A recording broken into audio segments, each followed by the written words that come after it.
ಮಾಲ್ತಿ, ಏನು ಮಾಡ್ತಾ ಇದೆಯಮ್ಮ? ಪೂಜೆ ಮಾಡ್ತಿದ್ದೀನಿ ಅಮ್ಮ. ಇವಳ್ದೊಂದು ಕರ್ಮ. ಹೊಟ್ಟೆಗಿಟ್ಟಿಲ್ಲ ಅಂದರು ಜುಟ್ಟಿಗೆ ಮಲ್ಗೆ ಹೂ, ಯಾವಾಗಲೂ ಪೂಜೆ ದೇವರು ಅಂತ ಇರ್ತಾಳೆ.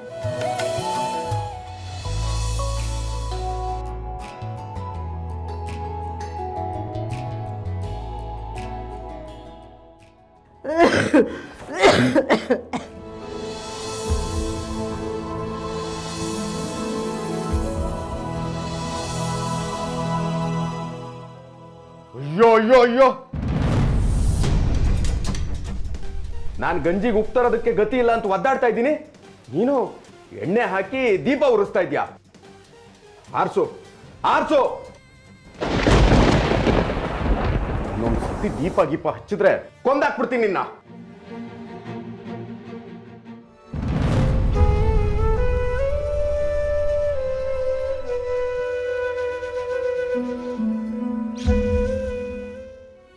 ಅಂದರೆ ಹೇಳ್ತೀನಿ ಬಾ. ಓಹೋ, ಏನು ಶೆಟ್ರೆ, ಕೋಳಿ ಕೂಗೋಕ್ಕೂ ಮುಂಚೆನೆ ಪಂಚಾಯಿತಿ ನಡೆಸ್ತಾ ಇದ್ದೀರಾ? ನೋಡಿ ಗೋಪಾಲಯ್ಯ, ಈತ ನನ್ನ ಕಡೆ ಸಾಲ ತೆಗೆದುಕೊಂಡಿದ್ದಾನೆ, ಆದರೂ ಮತ್ತೆ ಸಾಲ ಕೇಳಕ್ಕೆ ಬಂದಿದ್ದಾನೆ. ಸಮಾಧಾನ ಶೆಟ್ರೆ. ನೋಡು ಮಾಧವ, ನಿನ್ನ ಸಾಲ ತೀರೋದಕ್ಕೆ ನನ್ನ ಹತ್ರ ಒಂದು ಉಪಾಯ ಇದೆ. ಏನದು ಭೂಪಾಲೇನವ್ರೆ? ಏನಿಲ್ಲ, ನಮ್ಮ ಭಾವ ದಕ್ಷಿಣಾಮೂರ್ತಿಯವ್ರಿಗೆ ನಿನ್ನ ಮಗಳನ್ನ ಕೊಟ್ಟು ಮದುವೆ ಮಾಡಿದ್ರೆ ನಿನ್ನ ಸಾಲನ ನಾವು ತೀರಿಸ್ತೀವಿ.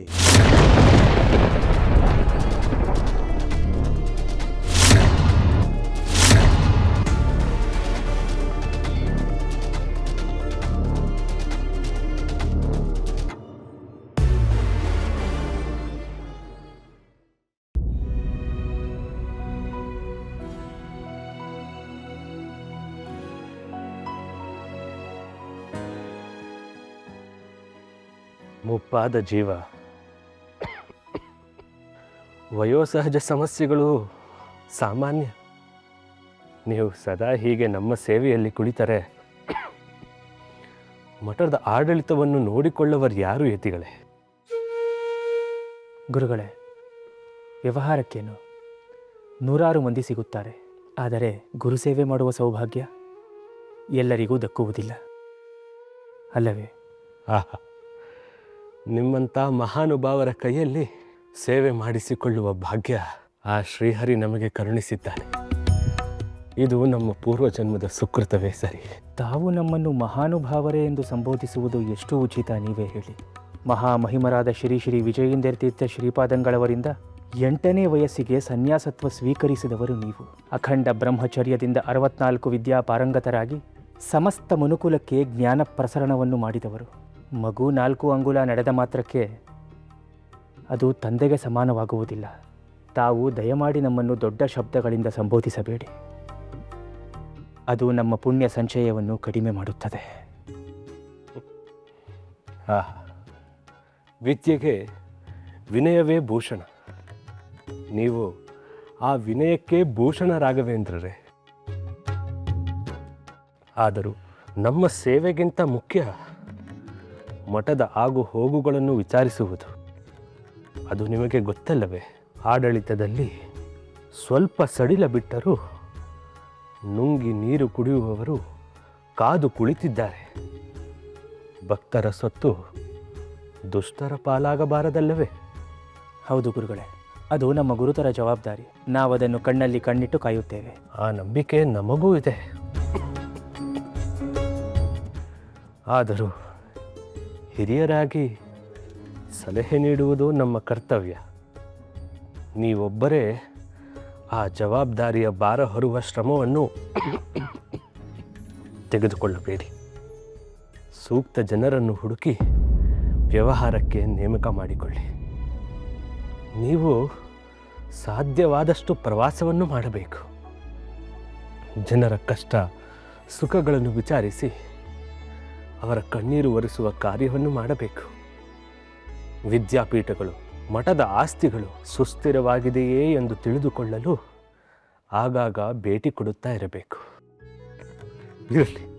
ಇರಲಿ, ನನ್ನ ಸೇವೆ ಮಾಡಿದ್ದು ಸಾಕು. ನೀವು ಹೋಗಿ ಸ್ವಲ್ಪ ವಿಶ್ರಾಂತಿ ತೆಗೆದುಕೊಳ್ಳಿ. ಆಗಲಿ ಗುರುಗಳೇ. ಏನಾದರೂ ಬೇಕಿದ್ದರೆ ದಯಮಾಡಿ ಹೇಳಿ ಕಳುಹಿಸಿ, ತಕ್ಷಣ ಬರುತ್ತೇನೆ.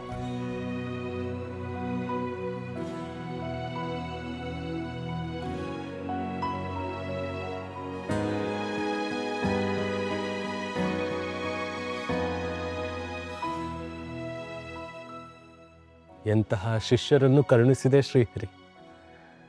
ಧನ್ಯೋಸ್ಮಿ, ಧನ್ಯೋಸ್ಮಿ.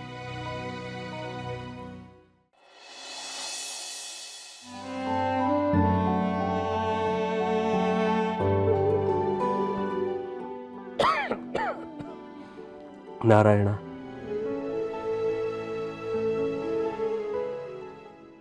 ನಿಮಗೆ ಈ ಕೆಲಸದಿಂದ ಬಿಡುಗಡೆ ಕೊಡೋಣ ಅಂತಂದರೆ ನೀವು ನನ್ನನ್ನು ಬಿಡ್ತಾನೇ ಇಲ್ವಲ್ಲ ರಾಘವೇಂದ್ರ ತೀರ್ಥರೇ.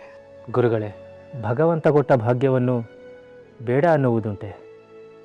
ಗುರು ಹಿರಿಯರ ಸೇವೆ ಮಾಡುವಂಥ ಸೌಭಾಗ್ಯ ಸಿಗೋದು ಪೂರ್ವಜನ್ಮದ ಪುಣ್ಯ ಅಲ್ವೇ? ಈ ಕಾರಣಕ್ಕಾಗಿಯೇ ನೀವು ಮಠದ ವ್ಯವಹಾರಗಳಲ್ಲಿ ಮುಳುಗಿ ಹೋಗದೆ ಜನಸಂಪರ್ಕಕ್ಕೆ ತೆರಳಬೇಕು ಅಂತ ಹೇಳೋದು. ಮೊನ್ನೆ ತಾವೇ ನೋಡಿದಿರಲ್ಲ, ಹೆತ್ತ ತಾಯಿಯನ್ನೇ ಭಾರ ಎಂದುಕೊಳ್ಳುವ ಕಾಲ ಬಂದಿದೆ. ಅಂಥವರಿಗೆ ನಮ್ಮ ಪರಂಪರೆ, ಗುರು ಹಿರಿಯರ ಸೇವೆ, ಧಾರ್ಮಿಕ ಹಿನ್ನೆಲೆಗಳನ್ನು ಹೇಳಿ ಪ್ರೀತಿ ಗೌರವದಿಂದ ಹೆತ್ತವರನ್ನು ನೋಡಿಕೊಳ್ಳುವ ವಾತಾವರಣವನ್ನು ನಿರ್ಮಿಸುವ ಹೊಣೆ ನಿಮ್ಮ ಮೇಲಿದೆ. ನಿಮ್ಮ ಆದೇಶವನ್ನು ಪ್ರಸಾದವೆಂದು ಸ್ವೀಕರಿಸಿ ಖಂಡಿತ ನಿಮ್ಮ ಮಾತನ್ನು ನಡೆಸುತ್ತೇವೆ ಗುರುಗಳೇ. ಕಲಿಯ ಪ್ರಭಾವದಿಂದ ಸಂಬಂಧಗಳು ಸಾವಿನ ಕುಣಿಕೆಯತ್ತ ಜಾರುತ್ತಿವೆ. ಅವುಗಳನ್ನು ಮರುಸ್ಥಾಪಿಸುವ ಜವಾಬ್ದಾರಿ ನಮ್ಮ ಮೇಲಿದೆ. ಆ ಕೆಲಸವನ್ನು ನಿರಂತರವಾಗಿ ಮಾಡುವುದೇ ನಮ್ಮ ಗುರಿ ಗುರುಗಳೇ. ನಿಮ್ಮ ಬಗ್ಗೆ ನಮ್ಮ ಗುರುಗಳಾದ ವಿಜಯೇಂದ್ರ ತೀರ್ಥ ಪಾದಂಗಳವರು ಆಗಲೇ ತಿಳಿಸಿದ್ದರು. ನೀವು ನೊಂದವರ ಬಾಳಿನ ಆಶಾ ಕಿರಣವಾಗಿ, ಭಕ್ತರ ಪಾಲಿನ ಕಾಮಧೇನು ಕಲ್ಪವೃಕ್ಷವಾಗಿ ಜಗದ್ವಿಖ್ಯಾತಿ ಗಳಿಸುತ್ತೀರಿ ಎಂಬ ನಂಬಿಕೆ ನಮಗಿದೆ. ಅದು ನಿಮ್ಮ ದೊಡ್ಡತನ ಗುರುಗಳೇ. ಇಲ್ಲ ರಾಘವೇಂದ್ರರೇ, ನಿಮ್ಮಂಥ ಶಿಷ್ಯರು ನಮಗೆ ಸಿಕ್ಕಿದ್ದು ನಮ್ಮ ಪುಣ್ಯ. ಇಲ್ಲ ಗುರುಗಳೇ, ಅದು ತಮ್ಮ ಕರುಣೆ.